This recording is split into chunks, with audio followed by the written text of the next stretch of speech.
Hi, I'm Seamless, and today is Saturday, which means yesterday I should have put up a how to base. So today, I'm here to show you how to make this sound.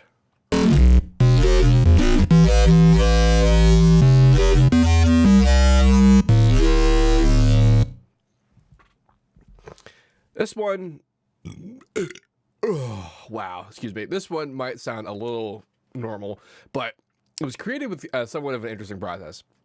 Now, I have this EQ up here because the actual visual showing of the harmonics in here isn't really going to help. That's because I'm doing 9 voices of Unison, and when you use Unison and Harmor, it still is only showing you one voice worth of harmonic behavior. So when I do something like engage a really sharp phaser here, which I did, the custom shape, as you can see, is a super duper thin business, but you can see there's a lot of output going on there. So how's that happening? If I get rid of all the effects for a second, turn you off, turn all you guys off, and then I also just turn off all the Unison, we see what's happening. Really thin phaser, right? So the way this is working is that in the offset knob, which in Harmor, when I'm doing this with a regular Harmor, because I don't want to mess with what I've already got here. I guess you can go away. When you try to a phaser, it just, it's already moving. You have the speed knob that determines how fast it moves. If you turn it off, it stays static, and you can just move the offset knob. Now, hilariously, the offset knob doesn't end. It can just keep going. Whee! Look at it go. So I actually, if I wanted to, I could automate that manually and have it still be like the phaser. However, what we're doing here is essentially automating between very small amounts of phaser motion in the original guy. So, having said that, when I made that really thin custom shape, what I did is that I made 9 voices Unison, turned off all the parameters so that it's still just the same, and then I went into the articulator for the thingy, into Unison index mapping, and just spread it.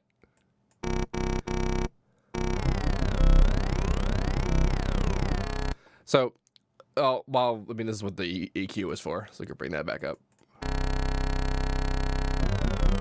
Like if I had just 4 voices, or 3 voices.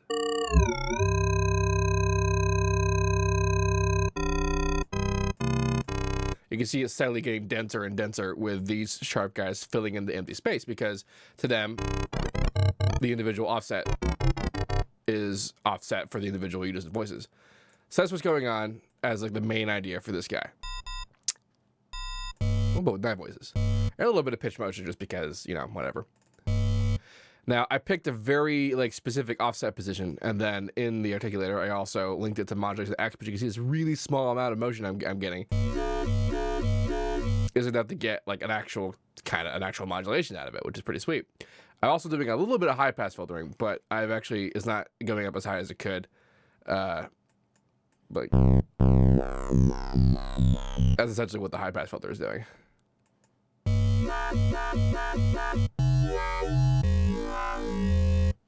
I've also detuned up to 2.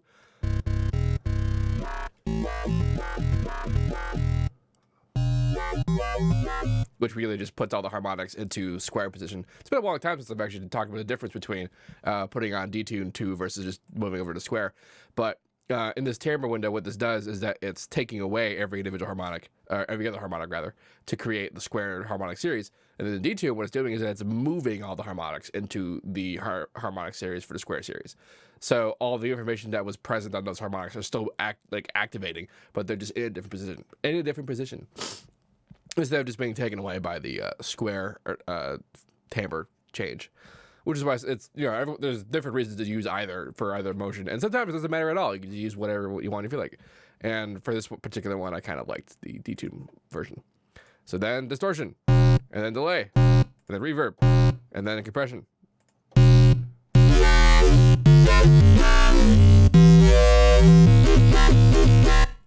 you can kind of screw around with the various values here to get slightly different versions of the sound. So in this one, we copy the value in case I screw it up.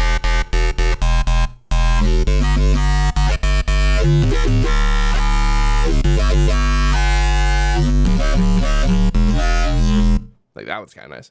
You can find new ones. Same thing with the width if you screw around with that.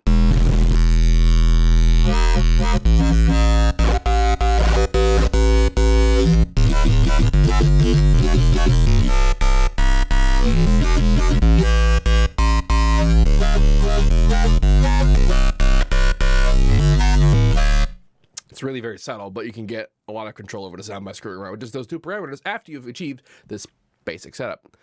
And that's really all there is to this sound. I haven't changed much else. The Unison is all still normal.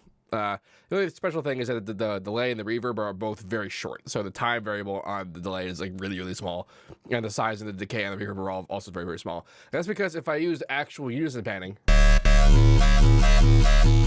you can actually hear how separate positions of like specific frequency ranges are actually only on either left or right.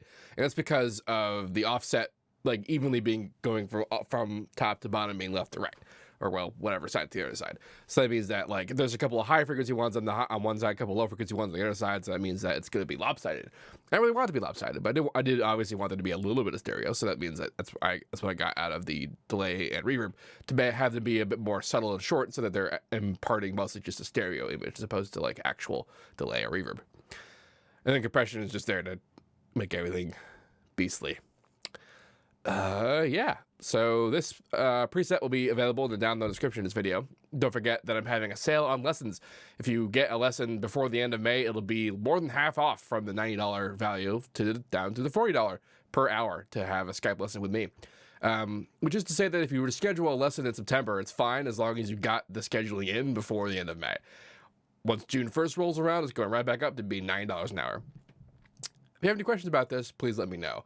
Don't forget to like, comment, subscribe, and all that good stuff. And as usual, have a nice day.